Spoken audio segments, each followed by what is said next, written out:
Michael and Carly help cover for Sonny, and Alexis makes an alarming discovery.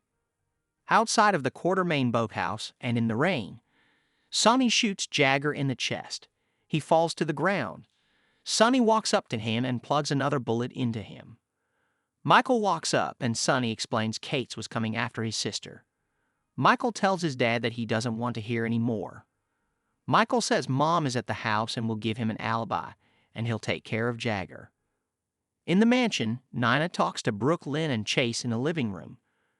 Tracy enters, covered in food and having been struggling with the devil baby, otherwise known as Ace. She explains she and Lois have been trying to get him settled for the last half hour. Tracy asked Brooke Lynn to give it a try, and if she can't quiet him, then she wants Chase to arrest Ace for disturbing the peace. Brooke Lynn walks Ace around and gets him to settle down. She even brings him downstairs, and Chase takes over. She mentions how she can't wait for Chase to be a dad. Tracy tells them to get a room. Upstairs, a soaked Sonny finds Carly and pulls her into a room. He needs her help and says if anyone asks, to tell them that they've been up here for the last half hour. She asked why. Moments later in the foyer, Sonny asks Carly if she is ready for this, and she says she is. They walk into the living room, and Sonny tucks his shirt in. Tracy is shocked, and Chase comments, "Looks like someone already found a room." In Drew's office, he and Willow passionately kiss. They pull away, and Willow can't believe this happened again. Drew says it's his fault, and he's sorry. She cries she loves her husband and doesn't think of herself as a wife who cheats. He says she's not that person, and she got caught up in a weak moment with someone else having a weak moment. He knows she loves Michael, but honestly, he wishes he had met her first. Willow says Drew didn't meet her first, and Michael did. She loves her husband, and he stood by her in her darkest times, so what happened here has to stay locked in her heart. Drew won't tell anyone. He loves Michael too, and he only wants the best for her. She needs to get home, and he offers to drive her as the roads are messy in this storm. Back at the Quartermaine boathouse, Michael calls Chase about the murder, claiming he found Kate's on the dock. Willow and Drew soon arrive and ask him what happened. Back in the living room, Nina approaches Sonny and Carly and asks if they are back together. Sonny explains they were just talking and things got heated. Chase, who stepped out, returns, having spoken to Michael. He relays news of the shooting, but not who was shot, and notes that Anna is on her way. Tracy wants everyone to go, but Chase explains nobody can leave as they'll all have to be questioned.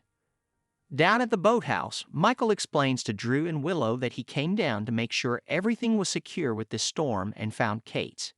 He called Chase, and he's coming down now to secure the scene. Michael asks Drew to take Willow to the house and ensure she's safe, and he'll handle things here. Drew and Willow head to the house where they tell everyone that it is Agent Kate's who was shot, and Michael found the body. Carly gives Sonny a look.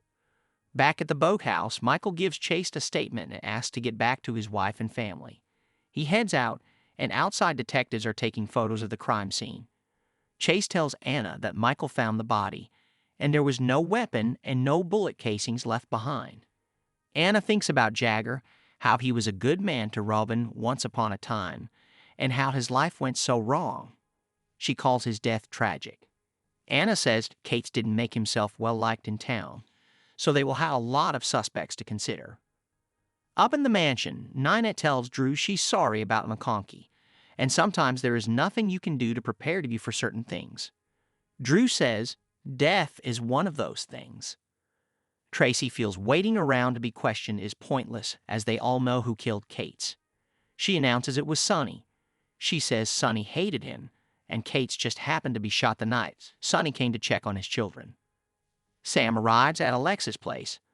A worried Alexis explains that Christina grabbed her car keys and took off. Sam asks where she could have gone, but Alexis has no idea. Christina goes to Adela's grave as the storm rages on. She brought the Mickey Mouse doll that Sonny gave her weeks ago. She tells her daughter how sorry she is for what happened at the funeral, and that she deserved to be celebrated for the gift that she is.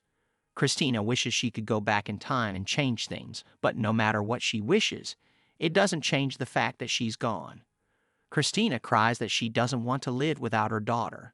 She promises to never forget her likes and her dislikes. She says she loves her so much and always will before finally leaving.